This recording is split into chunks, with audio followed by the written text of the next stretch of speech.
Software to die for. The Promis software scandal and how the U.S. Justice Department became software pirates in the name of national security, with Ted St. Rein. Or Teed, if you prefer. Brought to you by ToorCamp and ToorCon.org. Check them out. www.mediaarchives.com proudly presents this material. Thank you for watching. Also check out www.promisscandal.com. And so we have Wackenhut. Of course, Wackenhut's got a new thing, you know, Wackenhut Security, you know, G4, Power Book. And so Wackenhut's once again a very interesting thing because they're the ones that are involved with the Cabazon Indian Reservation. They're the ones handling security on some of these facilities. They're the ones that are in the inside track. When you want a security company that that will keep your secrets, this is who you turn to. I'm still waiting for my job offer, folks. By the way, I don't have any family anymore. They're all in prison or dead. So I'm a candidate for the CIA. But in any effect, the Big Brother's watching, and it's watching in numerous ways, more ways than one, no doubt. These satellites we keep talking about, and of course, DARPANet and ARPANET and all that other stuff. Part of this base we're on right here, this Titan I missile base, was part of this whole network where the internet came from. They wanted to be able to transmit, signals here to be able to launch the missiles. And maybe in another reality, I'm also into time travel. Go to thetheoryofalmosteverything.com. I have this other website. It's 78,000 slides now. So we're doing 150 slides in 90 minutes. Imagine, so I'm doing like this 400-hour PowerPoint. It's called The Theory of Almost Everything, Ted's Grand Unified Conspiracy Theory. So if you want to learn all about time travel and quarks and neutrinos and how we're all just condensed, all the matter around us here is all just condensed out of energy that basically from the milliseconds before the universe was formed, we're all like that phase change, what people at phase changes, like from ice to water to air, we're just in a phase change. That's all this matter around us is just a little bit of a phase change. There's all these different energies on either side of it that, is all from a different lecture, but look for that, thetheoryofalmosteverything.com. Or maybe just be Theory of Almost Everything. So anyway, so we got these ARPANETs, and we got the NSA, of course, doing their, listening. Anybody heard of Pine Gap, Australia? Anybody? Nobody? I'm putting them all to sleep. This is terrible. And so there's this huge listening post out in the middle of, almost exact center of Australia, that's designed to listen to all the communications coming from all the satellites because it's got a good view of a lot of the southern-facing satellites. So that's Pine Gap, and they write about it down in the Australian papers about how this is our link to the, the SOS, the spy sky. It basically just enables this thing that, is called Echelon, that a lot of people heard about. Carnivore, is the email version of that. And, it brings us back to our friends, the NSA. And this is a great one. I picked this up off the EFF site. They got a lot of great images there, and it's just kind of funny. We're going to be talking about, anybody heard of room 641A? Whoa! We're going to be talking about that in a minute. But so it's interesting because the EFF has done a lot of research on the NSA and what their civil liberties are. And they've even developed these maps that, and it's funny, they even call it the octopus, the NSA surveillance octopus, and we're all these data transmitters. And look right up here, up in the corner there. We got one right up there, right near us, right outside of Seattle. It's right here, Yakima, Washington.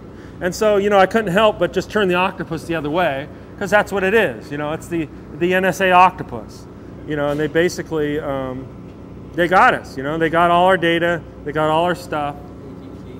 And yeah. Speaking of AT&T. And so anybody know who this is? Mark Klein. I'll give you a hint. His name's Mark Klein.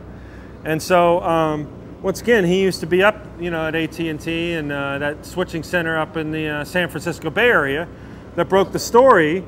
On what we see here, room 641A. And it was this mysterious room that nobody could get into except like one person that had super secret security clearance from the NSA because the only guy that could get in here.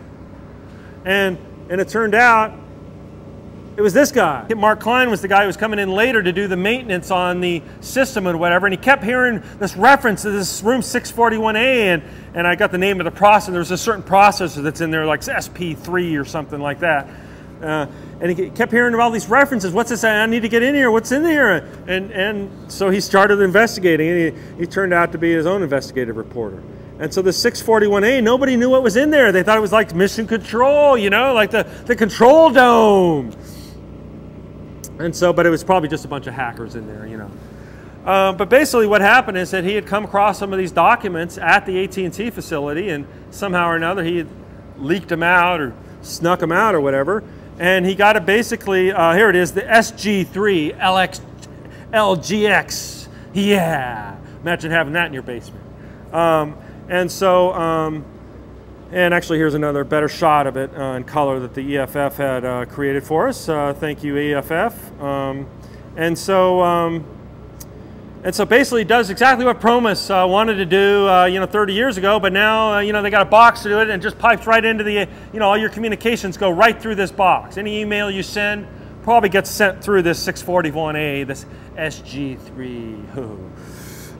This is the one that this is back in the late 80s, early 90s, where they were also tapping into international. Well, they already can do that. Now, see, what's interesting about the Indian reservations, and when the NSA wants to spy on Americans, all they got to do is plop a listening post onto an Indian reservation in Yakima, Washington, plop an, you know, and right next to the cell tower, or right next to the you know, whatever. They just plop a. It's on sovereign land. They can spy on Americans all they want. But this, I think this story broke in the 90s, actually, late 90s, 2000, like whatever. They were searching like on keywords and things too, like president, bomb. Oh yeah, well that's all. Yeah, that's all keyword recognition software. And yeah, you can't be talking about killing the president on the telephone or smuggling drugs on the telephone, because you could get in trouble, you know.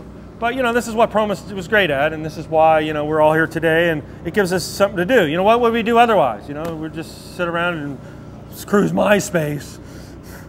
So I don't know, anybody here seen this billboard? The EFF activists or whoever they were went out in the middle of the night, and AT&T works in more places. And they had a video, you go post on the internet and look for this, and then when they were done, they changed the billboard to say AT&T works in more places like NSA headquarters. And so, so EFF and... Where was that at? This is in San Francisco somewhere, and it was a regular billboard, works in more whatever, I forget what it was going to say, and they came out, and so there's a video of this, you go to YouTube. And so once again, totally support the EFF. If you haven't already, please join, it's relatively cheap. Here's the super secret Google Images view of the Yakima base. I don't know if anybody knows this, but if you pull up this site that we're on right here, if you pull up the Titan 1 missile silo #1 in eastern Washington, the eastern half of this, the southern half of this site has been blocked out by Google. You can't see the entrance to the missile base, by the way. So if you're hoping to like wave, oh, and by the way, I think it was 2 days ago at 12:30, we got our own satellite shot. If anybody know that, hopefully they'll post it up on ToorCamp.org soon. But we had our basically our own satellite came over and snapped a shot of us. Boy, so that's a pretty big coincidence. It's cool. What's that? Big coincidence, huh? Yeah, ho, coincidence. Well, I think we like pulled some connections. You know? We got people, man, us hackers. And so there's Yakima. And so anybody heard this story? This is brand new. Wired just did a bunch of articles on this. But some of the Houston Herald, or this is in Houston, or San Antonio Tribune or whatever, the reporters were out there, they kept hearing about this super secret facility out south of San Antonio, and so they went out to do a story on it, and they started taking pictures, and they got their cameras confiscated. This is like a big news, you know. And finally they let them go. They got interrogated for 2 hours, but it made huge news in San Antonio. Now everybody knows about the super secret NSA facility. And basically what it is, it's a Promis software processing center for the data that they pull in from these various sites. And they're spread out all over the United States, but this is just like 2 weeks old that this story broke, that, you know, so it's all going on around us.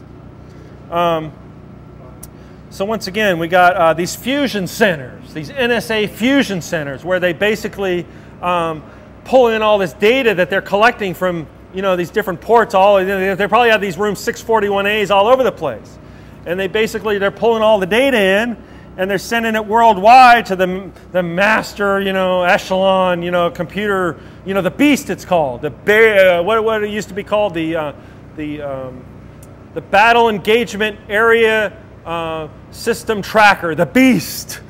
You know, and then you got the mark. You know about the mark on the 666 on the barcodes, right? Every barcode actually has those guard bars. There's a 6 that starts at a 6 in the middle and a 6 at the end. And then each side of the barcode is separated depending on what the barcode is, but it's separated by the numbers. But it's basically to turn on a barcode, you read 6. To read the second set of numbers, you read a 6. And then to end the barcode, it reads 6. So every time you scan a barcode, it's 666. Just like Visa. You know the number Visa on your Visa card? Well, Visa in Roman numeral is, the V is 6. And S is like sigma, the 6th letter of the Greek alphabet, and A is like the Babylonian letter A from from the 6 something of Babylon. So the Visa card you have in your wallet spells 666 in 3 different languages. Look into that. Google that if you really want to freak out. Another lecture, theory of almost everything. So now we get into our friend Google. Google is wonderful. It's everywhere. It helps us, but it also at times gets a little too intrusive. And you wonder why. Why is Google placed like this? Why is Google on top of everything? Were they just smart, or did they have a little help? Anybody know what this is? This is the garage that Google was started in. Apparently this is the homeowner. This is the garage that the Google servers were in when they started. And this is where the internet was running off the Google servers for a few years. And just like the rest of us out here, you know, living like squirrels, as my Bulgarian film student friend would say, we're living like, I took her to Burning Man last year, we're living like squirrels! Oh, I can't handle this.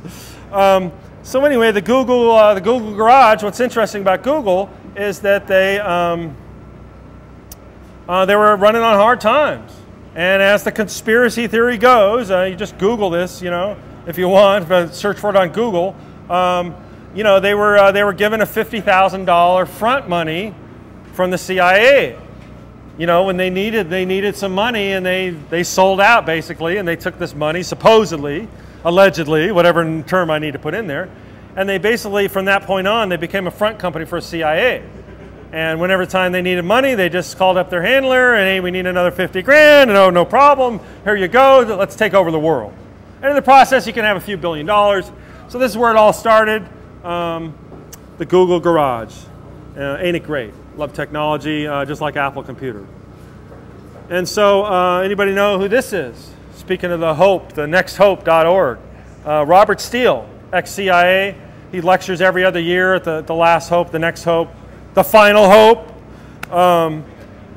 and so he knows all about this kind of stuff. And in fact, he gave a lecture. What was it called? But friggin', I filmed. Ran from 10 a.m. The conference started at 10 a.m. and Steele started his lecture, I think, at 11 p.m. and ran until 5 a.m. So at the Last Hope conference, I filmed from one day on Saturday. I filmed from 10 a.m. until 5 a.m. the next morning, like 20 hours of content in that one track.